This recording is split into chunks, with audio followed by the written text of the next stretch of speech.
Hola, ¿cómo están? Bienvenidos a este nuevo video de nuestro canal Coaching.negocios, en donde hoy vamos a estar conversando de algo bien interesante que se llama la cosmogonía taoísta. ¿Qué significa esto? ¿Qué significa esta información que vamos a compartir hoy con ustedes? Vamos entonces a ver acá esta presentación. Fíjense lo siguiente, cuando hablamos de la cosmogonía taoísta, fundamentalmente estamos tratando de conversar acerca de la visión de la creación del mundo desde el punto de vista del taoísmo. Hay distintos tipos de cosmogonía, eh, cosmogonía taoísta, cosmogonía hinduista, la cosmogonía cristiana, budista, musulmana, etcétera. Hay distintos tipos de cosmogonía y todos tienen explicaciones para cómo fue que el hombre se creó o cómo el hombre de alguna forma o de alguna manera interactúa con lo que le rodea.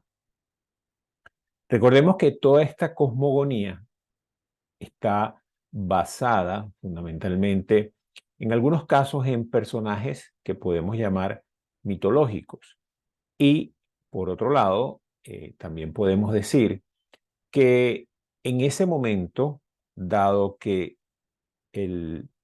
los que escribían o los que creaban, desarrollaban estos temas, fundamentalmente estaban ubicados pues en nuestro planeta Tierra.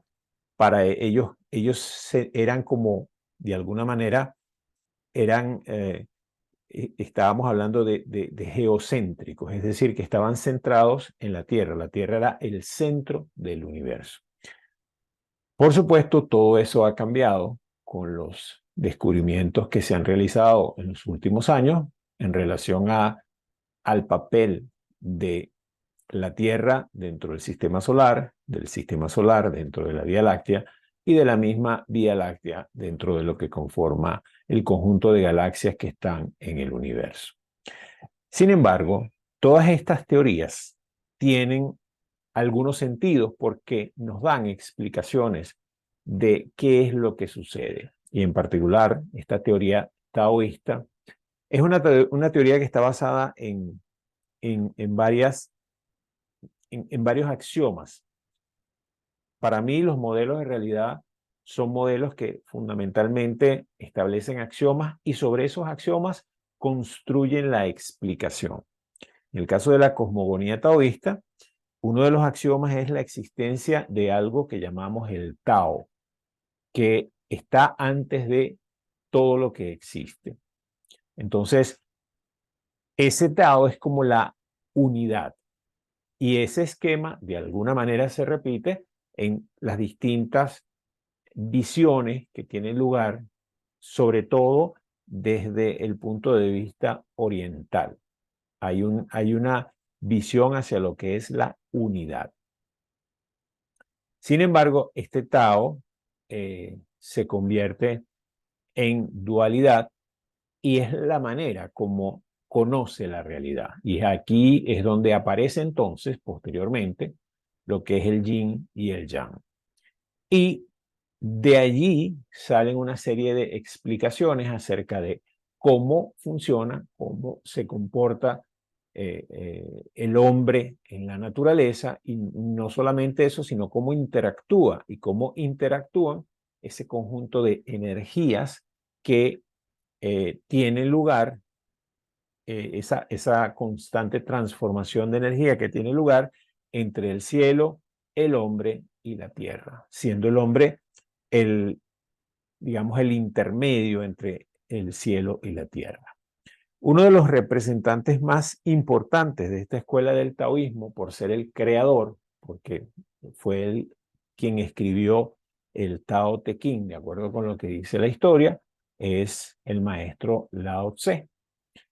Lao Tse entregó estos 81 eh, capítulos o 81 versos que llevaba escrito cuando él estaba saliendo de la China por las guerras que de alguna forma existían en aquellos momentos entre las distintas tribus que conformaban, eh, digamos, todo lo que era ese imperio en aquel momento, el imperio chino. Recordemos que todas estas cosas están basadas en enseñanzas de hace aproximadamente unos 1500, 1600 a 2000 años.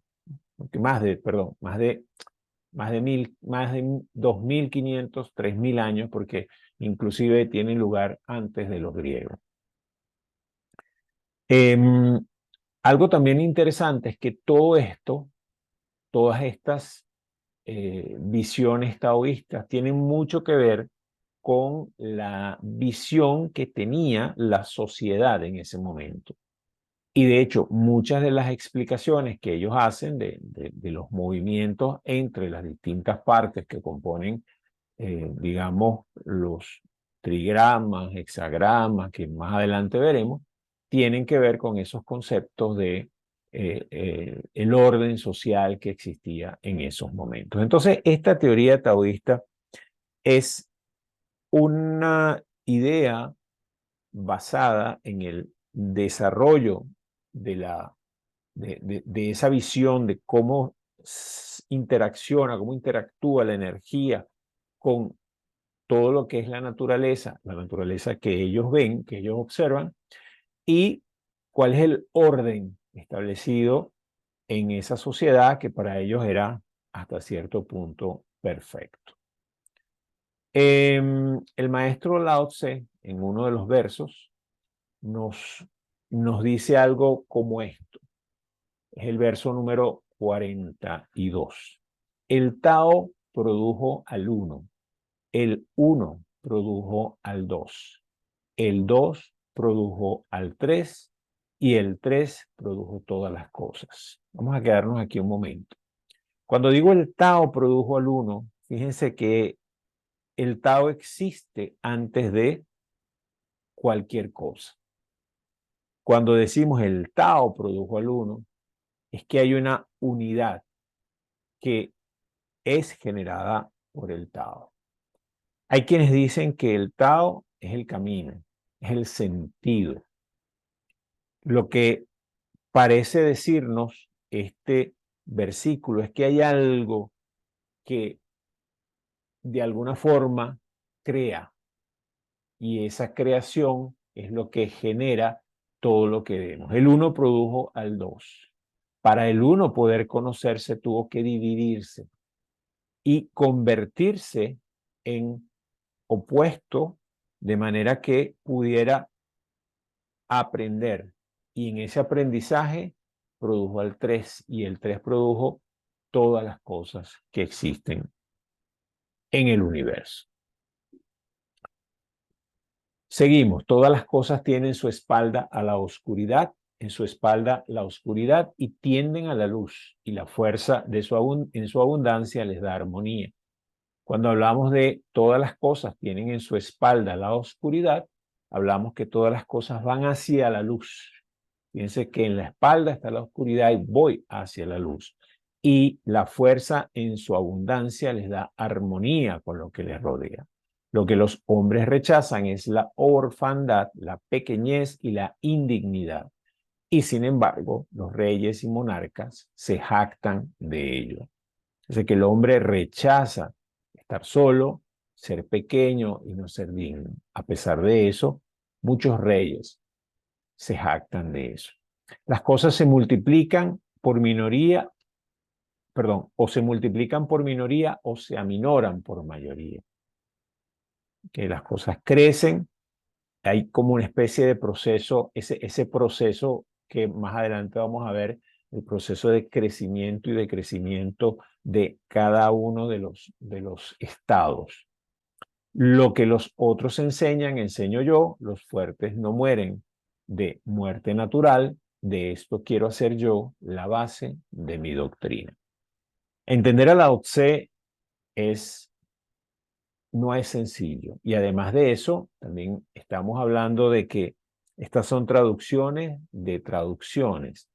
Y ya de por sí, los ideogramas chinos son bastante complicados de entender y llevarlos a algo que sea comprensible en nuestro idioma cuesta. Entonces, tratemos de verlo de la mejor forma posible y leámoslo varias veces, quizás miles de veces, para entender un poco qué es lo que nos quieren decir estos versos.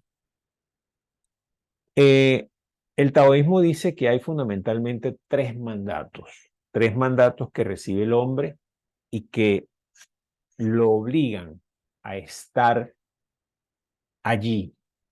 En primer lugar, la supervivencia. Lo primero que hace el ser humano es sobrevivir. Que tiene un niño, el niño llora porque necesita comer, quiere dormir, llora porque quiere que lo alimenten, que lo atiendan, que lo cuiden, etc. Y empezamos desde allí.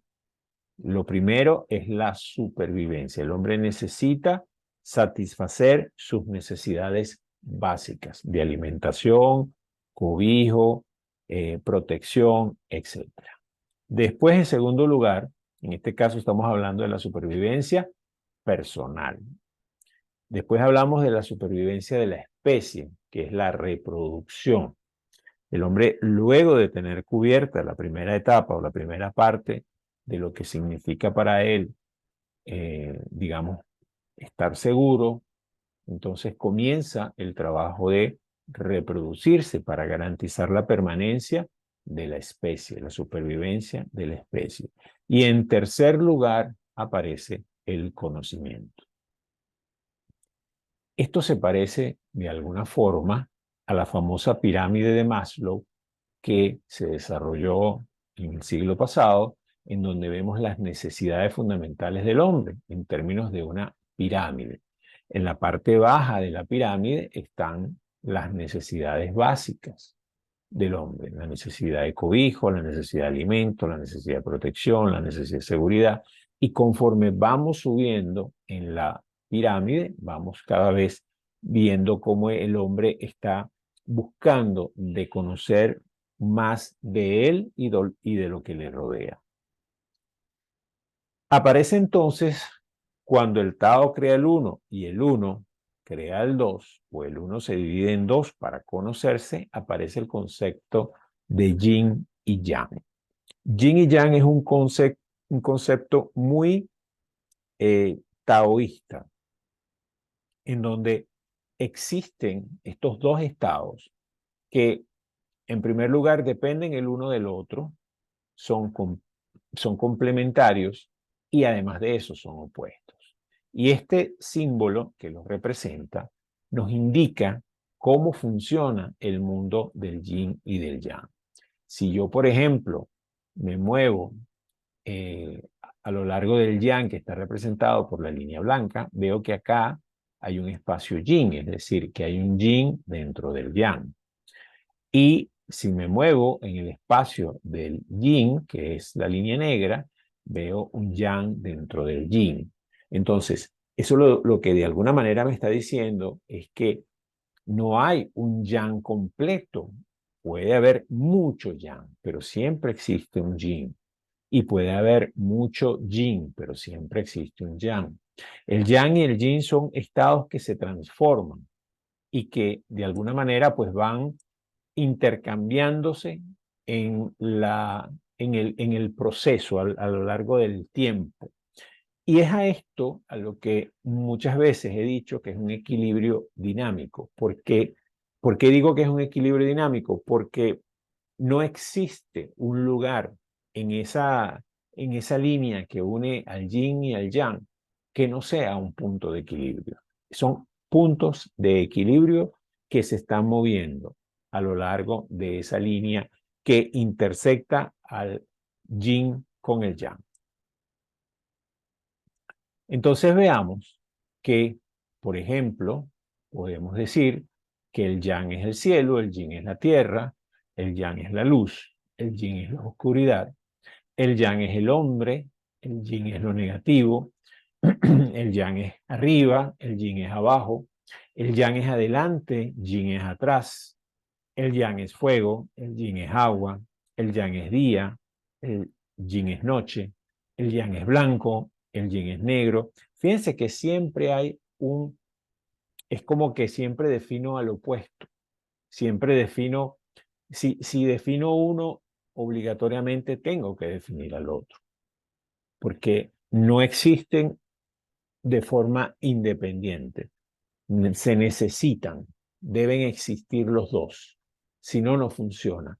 Y no tiene significado especial ser yin o ser yang. En este caso es una especie de notación que estamos usando para ser coherentes en lo que estamos diciendo. Fíjense que una de las cosas que digo es que son dependientes, complementarios y opuestos. Y adicionalmente me permite describir la realidad. ¿Por qué? Porque el Tao creó al 1, el 1 creó al 2, el 2 creó al 3 y el 3 a todas las cosas. ¿Y qué es lo que quiero decir con eso? Que estoy creando la realidad. Y esa realidad, tal como la estoy viendo a través de la mirada del yin y del yang, es una realidad dualista. Es una realidad que me dice de dos extremos, del yin y del yang. Entonces, yo puedo muy bien describir esa realidad hablando solamente del yin y del yang, hablando de que existe, por ejemplo, la luz, que es yang, y la oscuridad, que es yin. Sin embargo, existen otras tonalidades de luz, o existe el blanco, que es yang, y el negro, que es yin. Pero entre el blanco y el negro hay grises. Entonces, el yin y el yang en este caso solamente me dan una identificación, si se quiere, dicotómica de lo que es la realidad. O es blanca o es negra. No hay estados intermedios. Pero nosotros sabemos que sí los hay. Ahora, ¿qué pasaría si yo, por ejemplo, combino estas líneas del yin y del yang y debajo del yin coloco otra línea yin, debajo del yang coloco otra línea yang y coloco líneas intercaladas entre ellas? Entonces tendría lo que conozco como bigramas. Esos bigramas son, por ejemplo, dos líneas yin unidas, como las que vemos aquí a mano izquierda, una línea yin y una línea yang, una línea yang y una línea yin, y dos líneas yang unidas. Fíjense que en los extremos sigue estando, digamos así, el máximo yin y el máximo yang. Y representan, digamos, esos estados extremos. Pero ya tenemos una descripción, al menos, de algo a nivel intermedio. Es decir, que no es una descripción de forma dicotómica, con solo dos opciones, sino es una descripción en donde aparecen más posibilidades. Es decir, que yo quisiera describir aquí la realidad, puedo decir que es blanca, es negra y tiene tonalidades de grises. Si vuelvo a hacer lo mismo, añado líneas yin y líneas yang a estos bigramas, entonces voy a tener una nueva, digamos, un nuevo grupo de elementos que se conocen como los trigramas. Y vemos acá que tenemos entonces, por ejemplo, un trigrama completamente yin, que está formado por tres líneas yin, un trigrama completamente yang, que está formado por tres líneas yang, ¿verdad? Y tenemos trigramas combinados de líneas yin y yang, en algunos casos dos líneas yin, una línea yang, dos líneas yang, una línea yin, y así sucesivamente, digamos, en todas las combinaciones posibles que tengo. Fíjense que algo que nos está apareciendo acá es que hay una relación, si se quiere, matemática entre las líneas y la cantidad de elementos que aparecen. Si tenemos una sola línea, aparecen dos elementos, el yin y el yang. Si tenemos dos líneas, aparecen entonces cuatro elementos, el yin, una combinación de yin con yang, una combinación de yang con yin y el yang, es decir, aparecen 4 posibilidades. Ahora, si tenemos 3 líneas, nos aparecen 8 posibilidades y así sucesivamente, o sea que es una progresión exponencial tipo 2, que sería 2 es yin y yang, los dos estados posibles, elevado a el número de líneas que tiene. ¿Ok? Entonces, por ejemplo, en este caso el yin y yang, que estamos describiendo la realidad en trigrama y haciéndole honor a la mirada que, digamos, esta cultura taoísta le da a la naturaleza. Entonces eh, aparecen, por ejemplo, los nombres de los trigramas. Por ejemplo, el más yin le llaman Kun, al otro le llaman Kan, al otro le llaman Li, al más yang le llaman Chien, y además de eso los vamos vinculando con elementos de la naturaleza, con la tierra, con el agua, con el fuego, con el cielo, es decir, Kun significa tierra, Kan significa agua, Li significa fuego, Chen significa cielo, Chen significa trueno, Tui significa lago, Ken significa montaña y Sun significa viento. Fíjense ustedes que arriba, donde me aparece el Kun, me aparece el Chen, que serían el más yin y el más yang, aparecen en el intermedio dos elementos que también son yin-yang, como es el agua y el fuego. ¿Okay? El agua y el fuego son elementos opuestos y que de alguna manera están presentes pues, en la naturaleza. Lo interesante de esta descripción es que ya empiezo yo a darle otra característica a la interpretación de la realidad. Ya ahora no tengo 4 alternativas, tengo 8 posibilidades. Es decir, si yo me detengo un momento a ver la realidad, yo no veo 2 posibilidades, sino que veo 8 alternativas de realidad. Y así sucesivamente, si voy incrementando el número de líneas, entonces me va incrementando el número de posibilidades y aquí, cuando yo llego a 6 líneas, aparecen lo que llamamos los hexagramas, que dan origen a otro libro muy importante de esa cultura china taoísta, como es el I Ching, que se ha considerado un oráculo que permite describir la realidad y la forma como ésta se comporta y en algunos casos pues permite, si se quiere, hacer una especie de proyección de los estados posibles, ¿no? Aquí vemos una figura en donde nos muestra las distintas posibilidades de combinación. Fíjense que de este lado aparecen los posibles trigramas y de este lado aparecen los otros posibles trigramas. Cuando combino estos trigramas que van en la parte de arriba con los que van en la parte de abajo, tengo un total de 64 hexagramas. Es decir, que cuando voy subiendo en el número de posibilidades, pues entonces cada vez más tengo muchas alternativas de descripción de la realidad. Y eso es lo que de alguna forma refleja el I Ching. En este caso,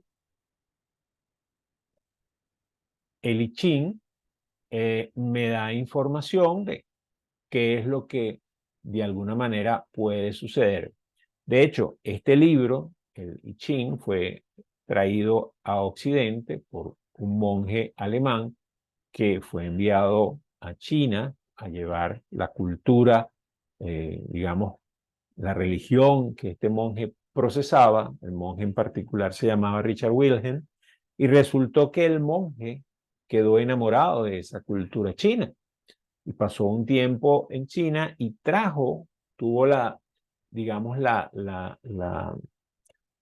posibilidad de traer esta información. De hecho, las traducciones más cercanas a estos procesos las realizó Richard Wilhelm, quien en los años 30 del siglo pasado aproximadamente empezó a traer estas estos regalos que nos daba la cultura china, estos regalos como el Tao Te Ching, como el I Ching. Aquí hago un paralelo entre las posibilidades que generan los números de línea. Entonces vemos acá, por ejemplo, que si tengo una sola línea, me genera dos posibilidades. Si tengo dos líneas, me genera los bigramas, son cuatro posibilidades. Si tengo tres líneas, me genera los trigramas, hay ocho posibilidades. Cuatro líneas, los cuatrigramas, 16, cinco líneas, heptagramas, 32, seis líneas, hexagramas, 64 y así sucesivamente. Si yo voy añadiendo más líneas, pues por supuesto tendré más alternativas. Ahora, de nuevo, esto es algo que me permite describir la realidad.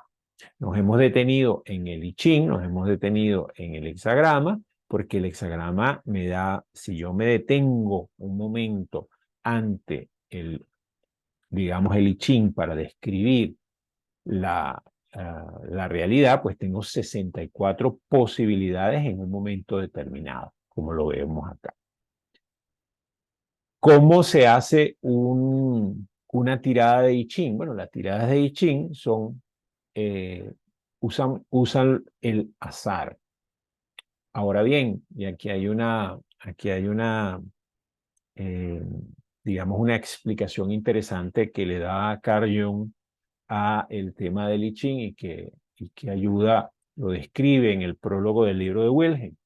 Y es que esto le da pie a un concepto diferente de cómo caracterizar la realidad. ¿Por qué?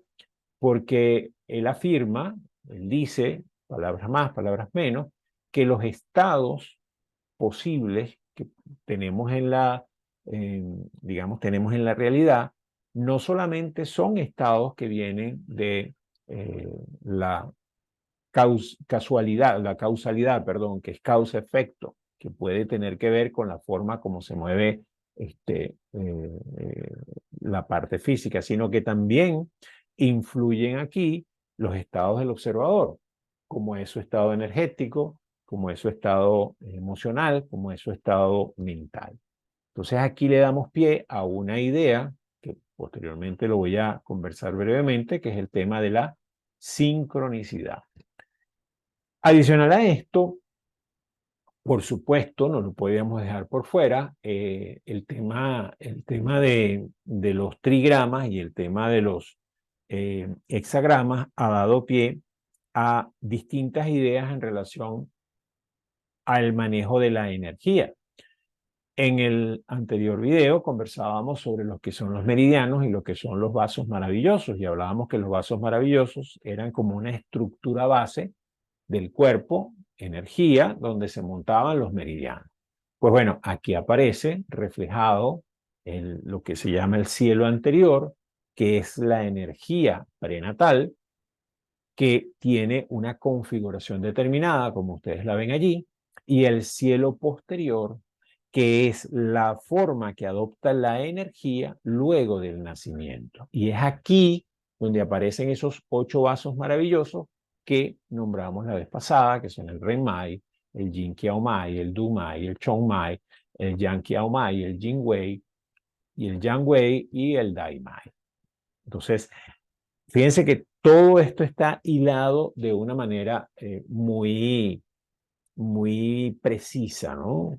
E inclusive hay trabajos que se hacen a nivel físico, desde el punto de vista físico de ejercicios, en donde existe un Qigong que específicamente se usa para trabajar los vasos maravillosos y existen esquemas que usan estos, digamos, estos movimientos de este Qigong para generar y mover esas energías que están dentro de los vasos maravillosos. En conclusión, la descripción de la realidad pudiera tener dos posibilidades. Una, ser una causalidad como la conocemos, como la hemos, digamos, la hemos conocido, la hemos eh, trabajado durante mucho tiempo, que es el tema de causa-efecto, y la casualidad, en donde hay muchos otros factores que están involucrados y que de alguna manera no están bajo nuestro control, que son los que están generando la realidad en un momento determinado. Yo soy de los que opina que la causalidad es resultado de nuestra forma de pensar muy mecanicista, que tiene que ver con la teoría de Newton, que definitivamente es una teoría que funciona a nivel macro, no una teoría que funciona a nivel micro. Pero como nosotros nos movemos a nivel macro, lo que estamos viendo es el resultado, digamos, de una acción genera una reacción. Sin embargo, a nivel microscópico existen otros comportamientos, como por ejemplo, que el observador cambie el estado de lo observado. Y eso implicaría que ese cambio genera otras posibilidades que no están dadas por causa-efecto. Sin embargo, todo esto genera también otras ideas, que pasa, por ejemplo, con el karma. El karma está basado en acción-reacción. Entonces, en este caso, el karma sería un concepto que habría que revisar. Sin embargo, desde el punto de vista de la unidad, hay quienes dicen o quienes plantean que no existe causa-efecto como tal, sino existe las posibilidades de cambiar lo que sucede a través de mecanismos drásticos de un cambio completo y radical de la interpretación de la realidad. Eso es un tema a desarrollar. Entonces, finalmente, en este tema de la descripción de la realidad, podemos hablar de la teoría de la sincronicidad, que tiene que ver con que los elementos tienen una especie de sincronía, como funciona el universo. En otras oportunidades he dicho que nosotros vivimos en un río que se mueve y que por supuesto nosotros no controlamos. Entonces, tenemos varias opciones. O nos movemos contra corriente o nos movemos contra la corriente del río, lo cual implica que nos desgastemos más, hagamos más esfuerzo para que al final igualito vamos a desembocar en el mar, o nos movemos con la corriente, aprovechando la corriente para poder llegar rápidamente a nuestro destino final. Y por supuesto, aquí dejo una cuestión. Si no existe causa-efecto, ¿existe el libre albedrío? Esa idea que nos han vendido de que tú eres el dueño de lo que sucede en tu vida, de que tú eres el que haces las cosas.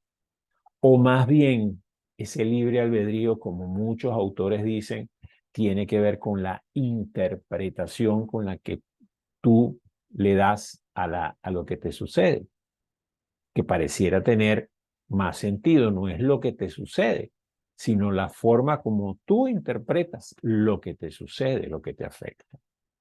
Entonces, ese concepto de libre albedrío que yo necesito tener libre albedrío para poder hacer las cosas, o que te han vendido la idea del libre albedrío, que es una idea que que nos han metido, no que que nos han metido a todos.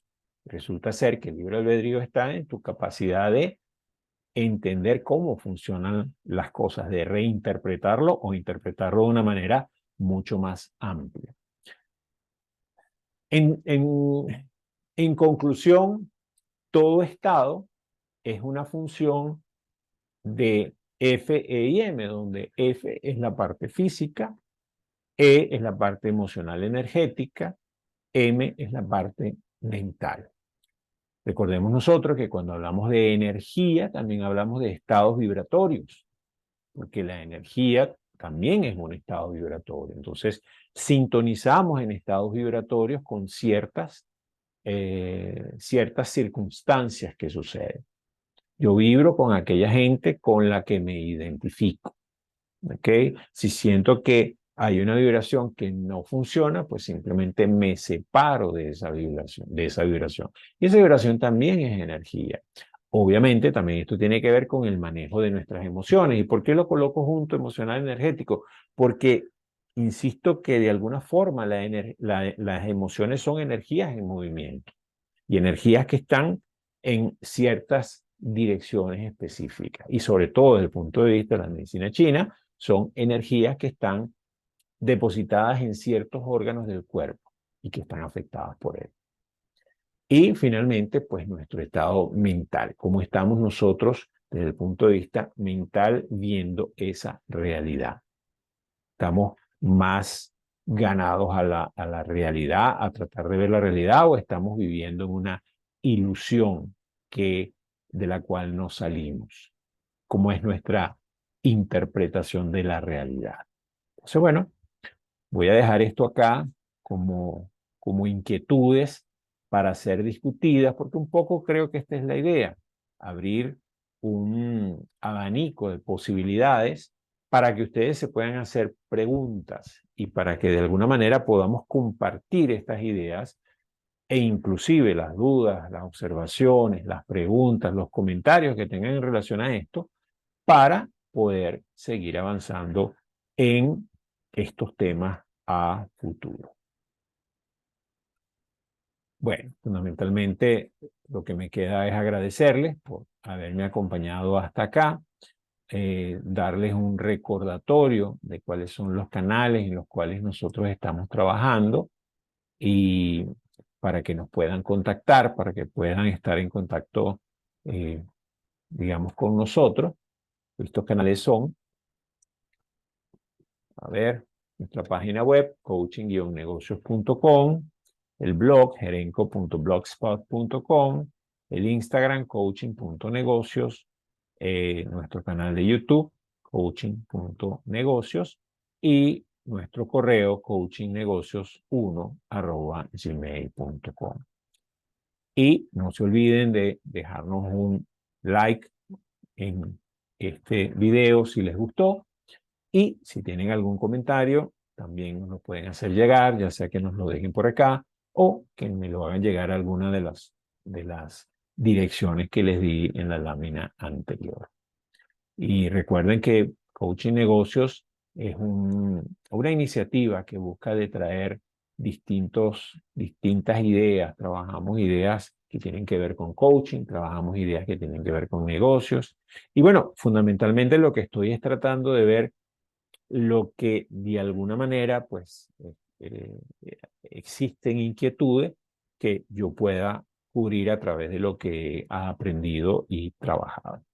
Así que, sin otra cosa más que decirles, nos vemos en un próximo video. No olviden dejarle like acá y si tienen alguna duda, alguna pregunta, con mucho gusto me la hacen llegar. Cuídense mucho, nos vemos en otro video.